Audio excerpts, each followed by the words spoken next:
महाराष्ट्र सरकारने अन्यायी चलन आकारणी सुरू केलेली आहे।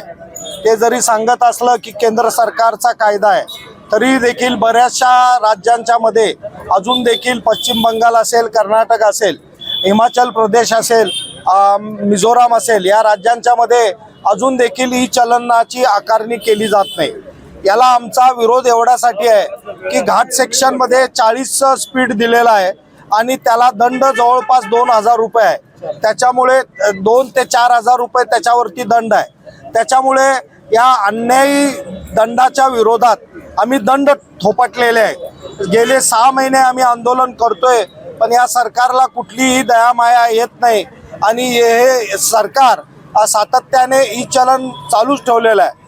गेल्या 11 मे रोजी आमचे प्रदीप राठोड हे उपोषणाला, आमरण उपोषणाला बसलेले होते आणि त्यांनी त्या ठिकाणी 8व्या दिवशी ज्यावेळी पालकमंत्र्यांनी आश्वासन दिलं आणि परिवहन मंत्र्यांच्या बरोबर मीटिंग लावण्याचं आश्वासन दिलं आणि त्यानुसार मीटिंग झाली, त्यावेळेस परिवहन मंत्र्यांनी सकारात्मकता दाखवून 100% ई चलन माफ केलं जाईल असं सांगितलं, पण ते झालं नाही। त्याच्यामुळं टप्प्याटप्प्याने आम्ही आंदोलन करत आहोत।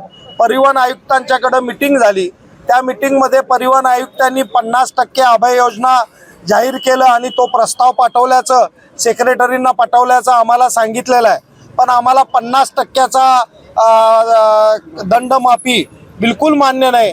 त्याच्यामुळं आम्ही आता हा टप्पा आहे, त्याच्यानंतर जेल भरो आंदोलन निदर्शने परिवहन खात्यासमोर करून 15 ऑगस्टला स्वातंत्र्य दिना दिवशी झेंडावंदन करून आम्हाला या शासनाने स्वतंत्र ई चलनापासून स्वतंत्र करावं, यासाठी प्रदीप राठोड आमरण उपोषणाला बसणार आहेत।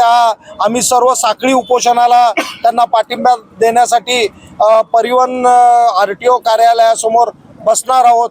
हा इशारा देण्यासाठी आम्ही जिल्हाधिकाऱ्यांकडे आता आलेलो। आमचं ज्यावेळेस उपोषण होतं त्यावेळेस पालकमंत्र्यांनी आम्हाला आश्वासन दिलं होतं, त्यानुसार परिवहन मंत्र्यांच्या बरोबर आमची बैठक झाली।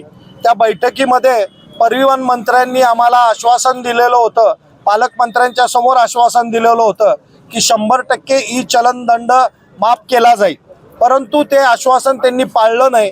त्यामुळे आम्हाला परत एकदा रस्त्यावरती उतरावं लागलेलं आहे, याची आपण नोंद। जशी प्रत्येक मोठ्या यशामागे मेहनत असते, तसेच प्रत्येक यशामागे योग्य मार्गदर्शन असते।